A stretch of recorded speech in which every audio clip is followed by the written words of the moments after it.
Welcome back. In this particular video, I am going to discuss and solve 25 most important questions on data frames. आपकी जानकारी के लिए बता दूं कि ये क्वेश्चंस उन सभी स्टूडेंट्स के लिए काफ़ी हेल्पफुल हो सकते हैं जो इन्फॉर्मेशन प्रैक्टिस ऑफ क्लास 12 के स्टूडेंट्स हैं या फिर वे सभी स्टूडेंट जो Python Panda and data frame की प्रैक्टिस कर रहे हैं। ये सारे questions basically unit 1 of IP class 12 के सीबीएसई द्वारा 2021 के लिए प्रोवाइडेड सिलेबस के आधार पे मैंने रेडी किए हैं। ये सारे क्वेश्चंस मैंने ऑब्जेक्टिव टाइप या एमसीक्यू फॉर्मेट में प्रेजेंट किए हैं जो कि 1 मार्क्स या 2 मार्क्स के लिए एब्सोल्युटली सुटेबल हैं। I am trying to provide you 50 to 100 question so that data frame से रिलेटेड कहीं पे ऐसी कोई गुंजाइश न बचे जहां पे आप कुछ पॉइंट को मिस कर जाएं। And this is part number 1 जिसमें हम 25 क्वेश्चंस को डिस्कस करने जा रहे हैं। और ये जितने भी क्वेश्चंस आज हम डिस्कस करने जा रहे हैं ये बेसिकली कहीं से कोई कॉपीड नहीं है, ये बेसिकली हमने खुद से तैयार किए हैं। एंड आई होप आपके लिए ये सारे क्वेश्चंस नए होंगे and I am sure that इन्हें लर्न करने के बाद आपके डेटा फ्रेम के कॉन्सेप्ट एंड डाउट पूरे तरह से क्लियर हो जाएंगे। नमस्ते student, this is Sanjay and welcome back to my YouTube channel tech tip now. चलिए सीखते हैं और सीखने के साथ साथ समझते भी हैं। But before that I would like to request you that please subscribe my channel if you are visiting for the first time या आपने अभी तक मेरे चैनल को सब्सक्राइब नहीं किया है। And if you really like this video then please don't forget to like and share it as well. So let's discuss all the questions one by one. Now the question number 1 is which of the following is not true about data frame? A data frame object can be created by passing dictionaries. Yes, हम बिल्कुल अपने data frame को dictionaries को पास करके ready कर सकते हैं so that it is true. A data frame is size immutable. Now we all know that data frame जो होते हैं वो basically size mutable होते हैं as well as you can say value mutable. मतलब इसका ये है कि जब आप कोई data frame रेडी कर लेते हैं तो उसके बाद आप जब चाहें उसकी साइज को चेंज कर सकते हैं in terms of rows, in terms of columns and at the same time जो भी एग्जिस्टिंग वैल्यूज होती हैं हमारे डेटा फ्रेम की that can also be changed और you can say muted. So this is incorrect option we can say for this particular question. इसके अलावा question number C में ये बोलता है a data frame index can be string. Yes, हमारे जो data frame की इंडेक्स होती है हम उसे इंटीजर भी ले सकते हैं, फ्लोट भी ले सकते हैं या स्ट्रिंग भी ले सकते हैं। In fact we can do Boolean indexing as well. Option number D is saying the column of data frame can have data of different types. In the sense हमारा जो कॉलम है ऑब्वियसली उसमें जो हम डेटा है वो किसी भी तरह के ले सकते हैं। एट द सेम टाइम जैसा मैंने आपसे कहा इंडेक्स के केस में भी यही बात होती है, आप इंटीजर, फ्लोट, स्ट्रिंग्स किसी को भी कहीं पे भी ले सकते हैं। सो फाइनली जो ऑप्शन बी है यहाँ पे that is incorrect. Let's move to the question number 2 now. Now here it is saying that which of the following statement for creating data frame is not valid? You can see हमने यहाँ पर एक declaration statement लिखा हुआ है data frame के लिए। So obviously this is my panda object जिसके थ्रू हम data frame के नाम का फंक्शन को कॉल करते हैं जब भी हमें data frame डिफाइन करना होता है। And we all know that जो data frame का basic syntax होता है this is like pd.data_frame। ये बेसिकली हम कैमल केसिंग को फॉलो करते हैं पाइथन में most of the time. So you can see data frame का D should be capital and frame का F should be capital. So the correct answer is option number D. Rest all are we can say the not correct ones. So this is how we can understand answer of this question. Let's move to the next question now. Now here it is asking that what will be the output of following code? You can see यहाँ पर हमने code snippet लिखा हुआ है जहाँ पे कि we are actually creating one dictionary by the name of school. इसके अंदर ये एक्चुअली एक हमारी 2D डिक्शनरी है जहाँ पे आउटर डिक्शनरी के लिए जो कीज हैं that is your class 1 and class 2 और इसके अंदर में हमने फिर से एक इंटरनल डिक्शनरी ली हुई है। नाउ बाय द रूल जब भी हम 2D डिक्शनरी की बात करते हैं तो इसकी जो आउटर की होती है that is always taken as what your columns and जो इनर कीज होती हैं that is always taken as what your rows. So it means जब हम इस कोड को एग्जीक्यूट करेंगे तो एज आई सेड कि जो आउटर की हैं that is my class 1 and class 2 they will be treated as your columns you can see here. But जब हम कोई डेटा फ्रेम रेडी करते हैं तो एक और इम्पॉर्टेंट बात इसके साथ इन्वॉल्व होती है कि आफ्टर क्रिएटिंग और once the data frame is created उसके जितने भी कॉलम्स होते हैं या जो रोज होती हैं they are automatically sorted. So on the basis of that we can say कि because here you can see the roll number is taken and name is also taken. So alphabetically जब ये sort होंगे तो हमारा name पहले आएगा then after my roll number. So then we can say that So the correct answer is what? Class 1, then class 2, they are my columns, and the name will be taken first as a row and then the roll number. So the correct option is my C. I hope आपको इस question का answer समझ में आ रहा होगा. So let's move to the next question now. Rohit has declared a numpy array. आप देख सकते हैं यहाँ पर एक numpy array बना हुआ है n के नाम से, जिसके अंदर हमने 2 कॉलम लेने की कोशिश की है. He wants to make a data frame with his own column name and index name. Help him to select correct code. अब हमें इस numpy array की बेसिस पे एक डेटा फ्रेम रेडी करना है. इसके लिए जो बेसिक सिंटैक्स होता है, वी ऑल नो दैट कि जब हम कोई डेटा फ्रेम बनाते हैं तो ऑब्वियसली डेटा फ्रेम का डी और एफ तो कैपिटल होगा. That is absolutely right. उसके बाद में हम numpy array को यहाँ पे कंसीडर करते हैं, या डिक्शनरी जो भी हम लेते हैं वो हमेशा हमारा पहला आर्ग्यूमेंट होता है. सेकेंड आर्ग्यूमेंट जो होता है that is always should be, you can say what, column argument. So accordingly हमारा ऑप्शन ए तो गलत हो जाएगा. एंड एज आई सेड कि जो सेकेंड ऑप्शन में हमने फर्स्ट आर्ग्यूमेंट में इंडेक्स लिया है तो again it is wrong. So the correct option is what, this one, because wrong ही होगा. ऑप्शन सी में हमने फर्स्ट आर्ग्यूमेंट में numpy array को लिया है, and as per the rule और as per the syntax of declaring what data frame, हमारा नेक्स्ट जो या सेकंड जो आर्ग्यूमेंट होता है that should always be column. So हमने यहाँ पे कॉलम की इंडेक्सिंग की है एंड देन कॉमा प्लेस करके हमने रो की इंडेक्सिंग की हुई है. So the correct option is what, my C. So let's move to the next question now. Now here it is saying that Sandesh has written following code to create data frame with boolean index. Means हमारा एक data frame का यहाँ declaration का statement लिखा हुआ है जिसमें हम एक बुलियन इंडेक्सिंग कर रहे हैं. एंड लेकिन जब इस एग्जीक्यूट करते हैं हम इस कोड को तो Sandesh is not able to find the correct answer. He is getting what, key error. तो अब हमें बताना है कि इसका सही डिक्लेरेशन क्या होगा. So let's talk about this. मैं आपको यहाँ पे पहले बता दूं कि जब हम बुलियन इंडेक्सिंग करते हैं तो उसके लिए आप या तो ट्रू या फॉल्स कीवर्ड का इस्तेमाल कर सकते हैं या 0 या 1 का भी इस्तेमाल आप कर सकते हैं. And we all know that true और फॉल्स बेसिकली ये कीवर्ड होते हैं जिन्हें हमें कोटेशन में लेने की कभी जरूरत नहीं पड़ती. So on the basis of this we can say the statement number 1, ये बेसिकली एक स्ट्रिंग है इसलिए हम इसे यहाँ पे नहीं ले सकते. और जब आप ट्रू और फॉल्स को इस तरह से अगेन कोटेशन मार्क के अंदर लिखते हैं तो ये यहाँ पर एक एज ए स्ट्रिंग ट्रीट होता है. तो इसका मतलब ये सिंटेक्स तो हमारा बिल्कुल सही है, लेकिन हम बात कर रहे हैं बुलियन इंडेक्सिंग की, तो उस केस में ये कंडीशन ये स्टेटमेंट भी हमारा फॉल्स हो जाएगा. अदरवाइज इन नॉर्मल केस ये स्टेटमेंट हमारा एब्सोल्युटली करेक्ट है. नाउ ऑप्शन नंबर सी में हमने लिखा है true, false and true. So as I said because they are keywords और हमें बुलियन इंडेक्सिंग करनी है तो option number C is absolutely fine. And again मैंने आपसे बोला हम 0 और 1 को भी यहाँ पे ले सकते हैं, बट अगेन हमने इसे कोटेशन में डाल दिया है, इसका मतलब ये यहाँ पे स्टेटमेंट डी भी रॉन्ग होगा. So for this particular question we can say option C is absolutely correct. Let's move to the next question now. Now here it is saying that select the command to display both row and column index label of data frame exp.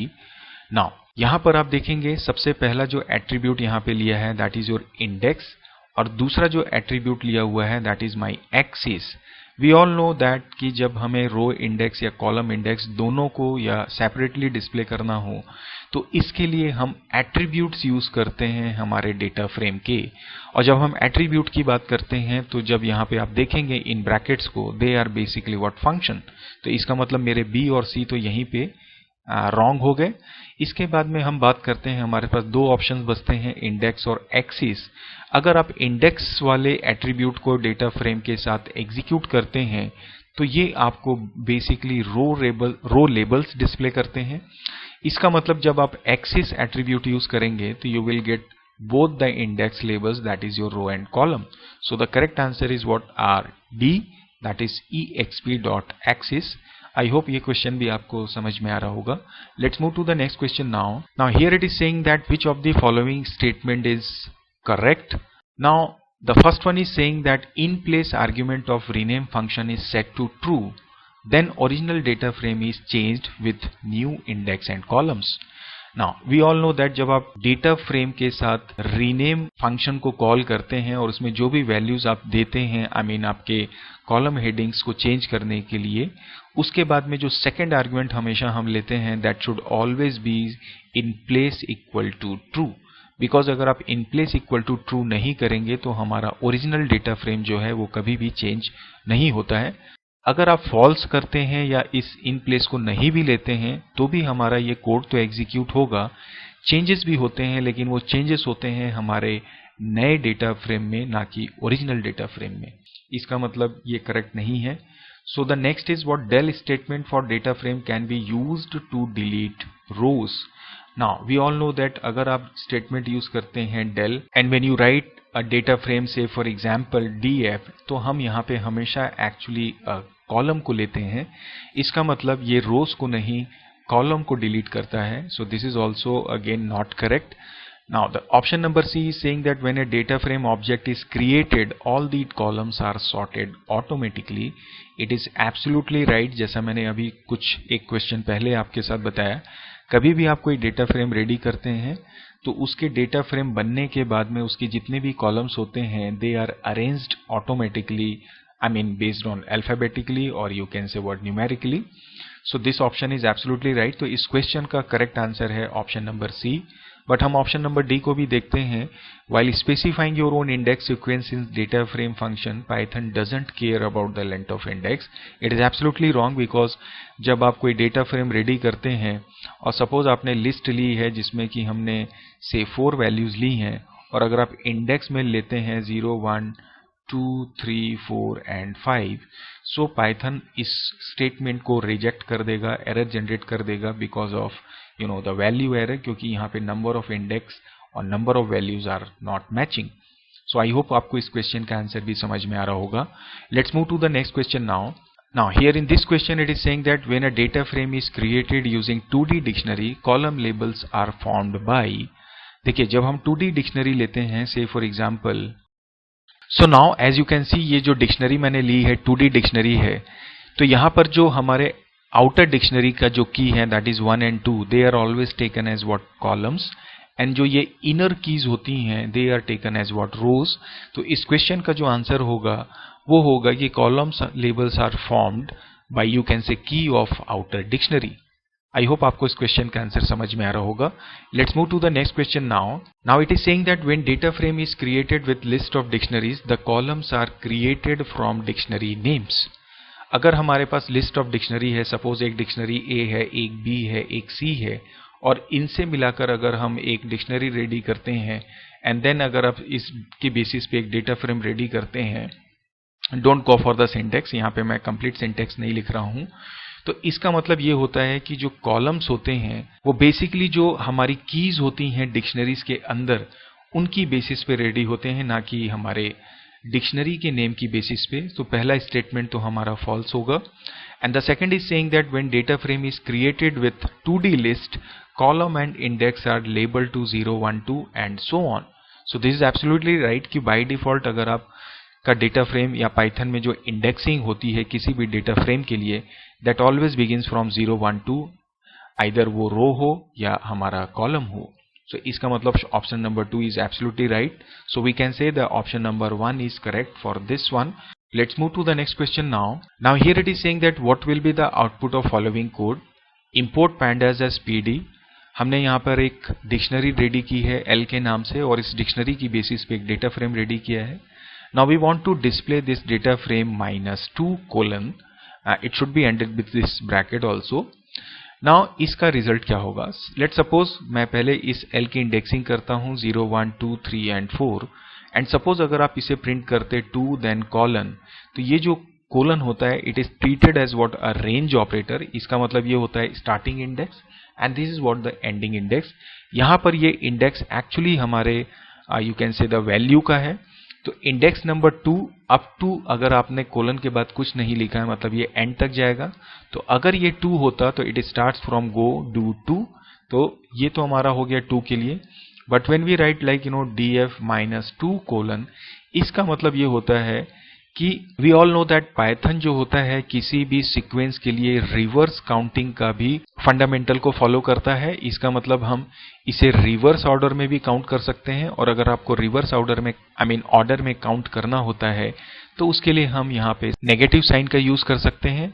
तो जब आप -2 करके इसे execute करते हैं तो it start displaying values from the right hand side, तो -2 का मतलब होता है कि एंड से 2 वैल्यूज को आप डिस्प्ले करिए, so it would be 4 and 3, but जो इसका डिस्प्ले करने का ऑर्डर होगा it should not be like that कि ये 4 को पहले दिखाएगा देन 3 को दिखाएगा, नहीं, ये पहले दिखाएगा 3 को, that is my do, and then 4 को, दैट इज माई डू। तो इसका जो करेक्ट आंसर होगा that will be my option number B, that is do then 2।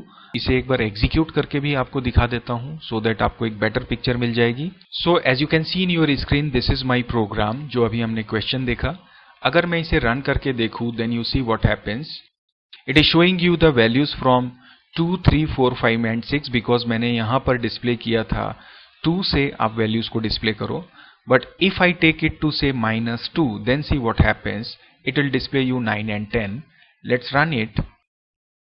So now you can see it is showing you the values from the right hand side, that is my 9 and 10.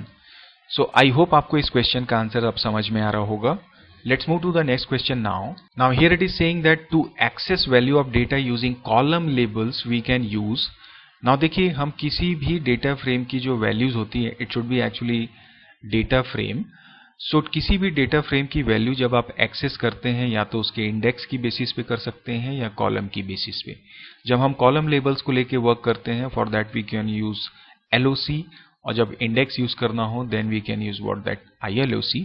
तो उसकी basis पे ये location तो हमारा होगा ही होगा, लेकिन हम चाहें तो हमारे डेटा फ्रेम ऑब्जेक्ट के साथ में उसका जो भी कॉलम का नाम है, से for example A, that can also be taken to display. So we can say the option number B is also absolutely right. So the correct answer of this particular question would be definitely that C, that is your both. So I hope आपको इस question का answer समझ में आ रहा होगा। Let's move to the next question now. Now here in this question it is asking that to access individual items from a data frame DF, which of the following is not correct? Now यहाँ पर कुछ syntax लिखे हुए हैं, आप देख सकते हैं, इनमें से कौन सा करेक्ट नहीं है वो हमें डिस्प्ले करना है। And the question is saying that कि हमें इंडिविजुअल आइटम किसी डेटा फ्रेम का एक्सेस करना है। We all know that individual item access करने के लिए हमारे पास एक मेथड है, दैट इज AT@, और एक होता है दैट इज IAT। इसमें हम लेबल्स का इस्तेमाल करते हैं, IAT में हम इंडेक्सेस का इस्तेमाल कर सकते हैं। एंड इसके अलावा हम चाहें तो जो भी हमारा डेटा फ्रेम है उसके कॉलम लेबल के साथ उसका रो इंडेक्स नंबर भी हम लेके इस पे वर्कआउट कर सकते हैं। So according to this fundamental we can say DF.AT, जहां पे हमने इंडेक्स नंबर्स को इस्तेमाल करने की कोशिश की है, इज एब्सोल्युटली रॉन्ग, बिकॉज हम ये इंडेक्स, जैसे मैंने आपसे कहा, IAT में इस्तेमाल कर सकते हैं। सो this is correct. Column label के साथ आप रो इंडेक्स को दे सकते हैं in this bracket form, that is also correct. And ILOC तो हम यूज कर ही सकते हैं। सो आई होप आपको इस क्वेश्चन का आंसर भी समझ में आ रहा होगा। So let's move to the next question now. Now here it is asking that which of the following is not an attribute of our data frame. So the axis is our attribute, जिसकी help से हम row and column दोनों के labels को देख सकते हैं। Empty ensure करता है हमारे डेटाबेस में कोई डेटा फ्रेम हमारा एम्प्टी तो नहीं है। एंड जब हम बात करते हैं साइज की, that is also again for displaying number of elements. जहां तक बात है हमारे ट्रांसपोज की, तो इसके लिए हम ट्रांसपोज तो यूज नहीं करते, बट इसके लिए जो हम एट्रीब्यूट यूज करते हैं that is my T। So in this question option C is what wrong option.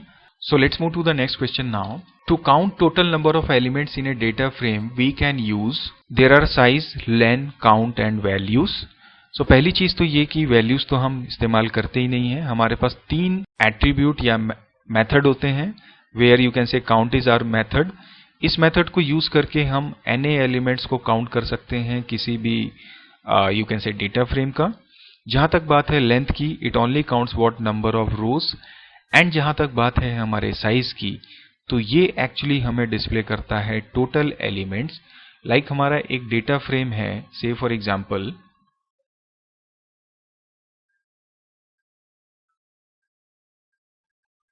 So now you can see this is my data frame.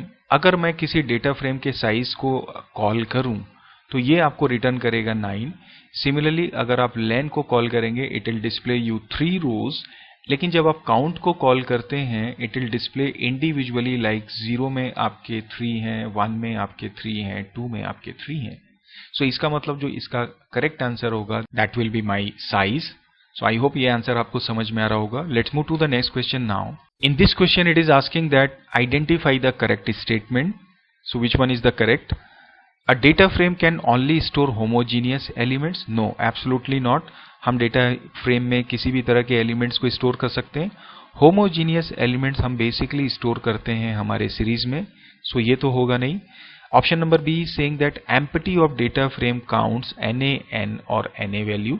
इसके प्रीवियस क्वेश्चन में जैसे मैंने आपसे कहा कि एम्प्टी एट्रीब्यूट जो होता है वो इंश्योर करता है कहीं हमारा डेटा फ्रेम एम्प्टी तो नहीं है, आइदर ट्रू या फॉल्स ये रिटर्न करता है. So this is again wrong option. The index of data frame can be number, letter और स्ट्रिंग्स. एब्सोल्युटली राइट, ये बिल्कुल सही है. तो इसका मतलब ये जो करेक्ट ऑप्शन है इस क्वेश्चन का वो ऑप्शन नंबर सी है. But size of data frame returns total number of रोज.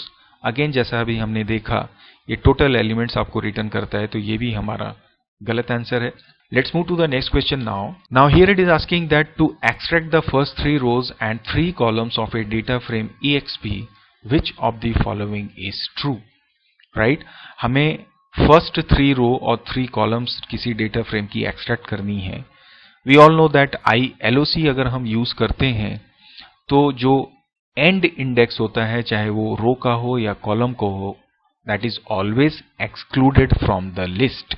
इसका मतलब अगर मैं डेटा फ्रेम की इंडेक्सिंग कर दूं like this 0, 1, 2, 3 and so on, so इसका मतलब ये है कि जो फर्स्ट 3 कॉलम्स होंगे वो 2 तक होने चाहिए.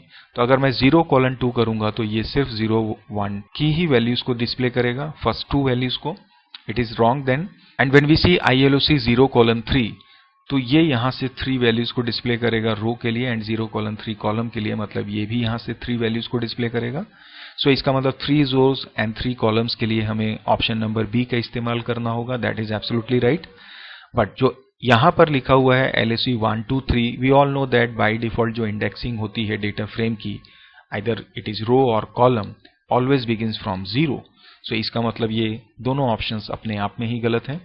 Let's move to the next question now. Here it is saying that consider following data frame class. हमारे क्लास नाम से एक डेटा फ्रेम बना हुआ है. इसकी बेसिस पे हमें बताना है कि इनमें से कौन सा करेक्ट ऑप्शन नहीं है. नाउ अगेन हम यहाँ पे यूज कर रहे हैं LOC को. जब आप LOC यूज कर रहे हैं तो ऑब्वियसली जो फर्स्ट होता है that is for row index and second जो होता है argument that is for column indexing. I mean LOC में हम रो वैल्यूज को, रो लेबल्स को इस्तेमाल करते हैं एंड कॉलम लेबल्स का इस्तेमाल करते हैं सेकंड आर्ग्यूमेंट में. तो इस हिसाब से ये बिल्कुल सही है क्योंकि हमने कोलन डाल दिया, मतलब all the rows it is saying. In the second option it is saying that class dot LOC class 1 से लेकर क्लास 2 तक का रो एंड गर्ल से लेकर सब्जेक्ट तक का रो आप पूरा एक साथ ले सकते हैं. तो दैट इज ऑल्सो राइट क्योंकि फर्स्ट आर्ग्यूमेंट हमारे रो के लिए है, सेकंड हमारे कॉलम के लिए है. That is also right. In third option it is saying that print class dot LOC. यहाँ पे फिर से मैंने लिस्ट के फॉर्म में डिस्प्ले करने की कोशिश की है क्लास 1 और क्लास 2 को. That is absolutely right. And same girls and subjects के लिए भी है. इन द सेंस हमें रेंज ऑफ वैल्यूज अगर डिस्प्ले करनी है किसी डेटा फ्रेम की यूजिंग LOC तो हम ये तीनों वे से कर सकते हैं. जो लास्ट ऑप्शन इसमें है that is print dot class dot LOC जहां पर से single row and single column को एक्सट्रैक्ट करने की ये कोशिश कर रहा है. That is absolutely wrong because हम यहाँ पे LOC की जगह यूज करते हैं 80. तो अगर ये 80 होता तो ये सही हो जाता. So in this question we can say option number D is wrong. So let's move to the next question now. It is quite easy and common question that we all know that a data frame object can be created Python dictionary, Python list and Python series all. So the correct option is your all option. Let's move to the next question now. ये एक अच्छा question हो सकता है. So what will be the output of this df.loc? तो जैसे अभी हमने डिस्कस किया कि this is my range operator और इस रेंज ऑपरेटर के साथ अगर हम स्टार्टिंग इंडेक्स और एंडिंग इंडेक्स या स्टार्टिंग लेवल या एंडिंग लेवल डिस्प्ले नहीं करते हैं तो ये जितने भी आपके रोज एंड कॉलम्स होते हैं उन दोनों को डिस्प्ले करता है. बट चूंकि हमने यहाँ पर सिर्फ एक कोलन इस्तेमाल किया है और LOC का जो सिंटैक्स होता है उसके अंतर्गत आपको पहले रो इंडेक्सिंग करनी होती है देन कॉमा कॉलम इंडेक्सिंग करनी होती है. तो इसका मतलब अगर हम लेते कोलन डॉट कोलन तो हमारा ऑप्शन नंबर डी करेक्ट होता. बट चूंकि हमने यहाँ पे सिंगल कोलन लिया है और ये ट्रीट करेगा as a row so the answer will be display all the rows. लेकिन अगर हम लिखते LOC then say comma, this is not colon, and comma के बाद अगर हम कोलन दे देते तो इसका आंसर हो जाता है display all columns. So in this question we can say the correct option is option number B, that is display all rows. Let's move to the next question now. Now here it is saying that consider the following data frame EMP. यहाँ पर हमने एक data frame ready किया है employee के नाम से, जिसके अंदर you can see 2 rows are there, E1 and E2, 2 columns E-name and department. अब इसकी बेसिस पे ये बोलता है कि अगर हम इस कोड को एग्जीक्यूट करें तो हमारा आउटपुट क्या होगा. नाउ अगेन यहाँ पे 2-3 फंडामेंटल्स आपको ध्यान रखने हैं. जब हम किसी कॉलम को एक्सट्रैक्ट करने की कोशिश करते हैं किसी डेटा फ्रेम से, अगर वो एग्जिस्ट करता है तब तो वो डिस्प्ले होगा, अगर एग्जिस्ट नहीं करता है तो वो कॉलम ऑटोमेटिकली क्या हो जाता है, हमारे डेटा फ्रेम में ऐड हो जाता है. And the second we know that कि all the columns are sorted automatically. तो इन दोनों पॉइंट्स को अगर आप ध्यान में रखते हुए इसके आंसर को ढूंढें तो यू विल सी कि सबसे पहले, अच्छा यहाँ पे एक इंपॉर्टेंट बात मैं ये बताना आपको भूल गया कि जब ये वैल्यू ऐड होगी तो हमने चूंकि यहाँ पे एक सिंगल वैल्यू दी है, so this 2000 will be added to all the columns, right, means for all the rows. तो इसका मतलब ये 2000 सब में ऐड हो जाएगा. तो इसका मतलब जहाँ पे हमने नल वैल्यू डाला हुआ है ये मिसिंग वैल्यू को फॉल्स हो जाए करेगा, क्योंकि ये होगा ही नहीं. Option number D, that is my error, that is also not correct. And you can सी यहाँ पर हमने 2 ऑप्शंस लिए हैं जहां पे ये रो के फॉर्म में ऐड कर रहा है सैलरी को, that is also fault, because हमारी जो सैलरी होती है, जो इस सिंटेक्स को अगर आप देखें, it is treated as what column. So यहाँ पर जो एडिशन होगा नए कॉलम का होगा हमारे डेटा फ्रेम में. So we can say the correct answer is option number B. So I hope इस क्वेश्चन का आंसर भी आपको समझ में आ रहा होगा. Let's move to the next question now. Which of the following can be used to add a new column in existing data frame? The first is what? LOC, second is AT, third is what? ILOC. All are used for accessing values. We cannot use them for adding columns or adding new columns. So the correct option is definitely my option number D. If suppose you write df dot, जैसा मैंने previous question में आपको बताया कि अगर मैं यहाँ पे लिखता हूँ df dot cell equal to 10 and 15, सो ये अगर सेल एग्जिस्ट नहीं करेगा डेटा फ्रेम में तो ये सैलरी कॉलम ऑटोमेटिकली ऐड हो जाएगा हमारे डेटा फ्रेम में. सो आई होप ये क्वेश्चन भी आपको समझ में आ रहा होगा.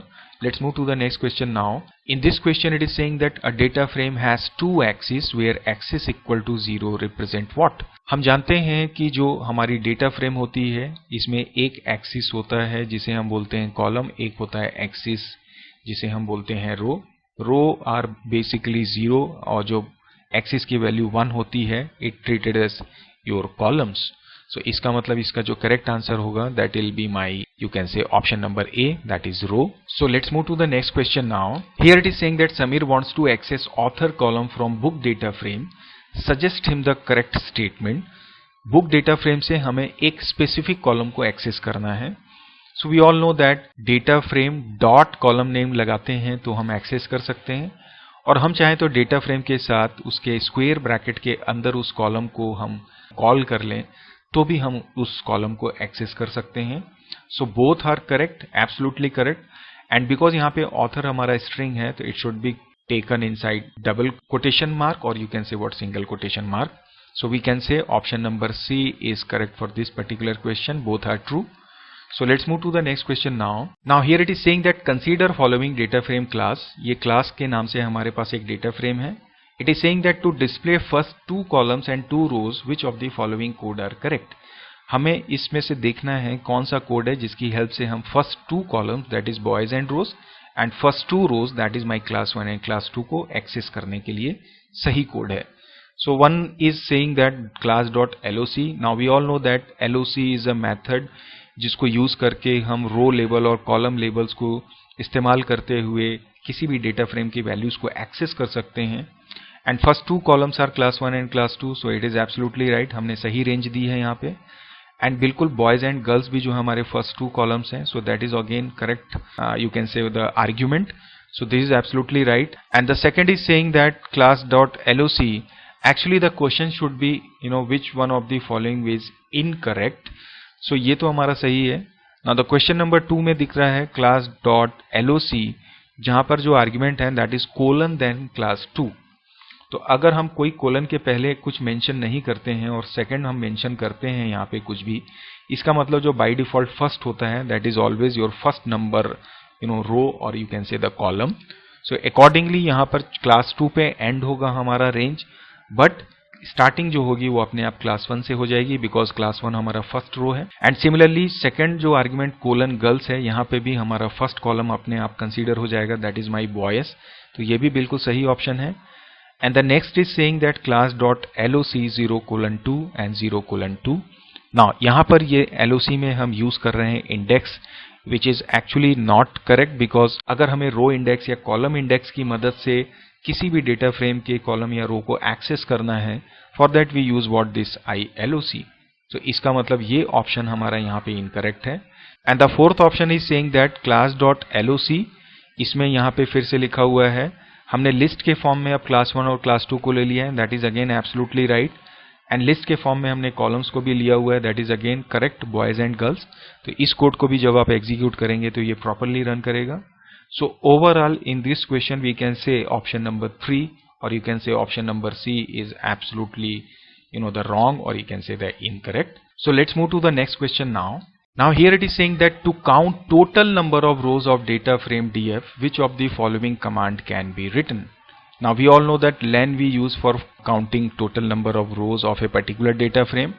So the correct syntax would be definitely option number A, that is my len.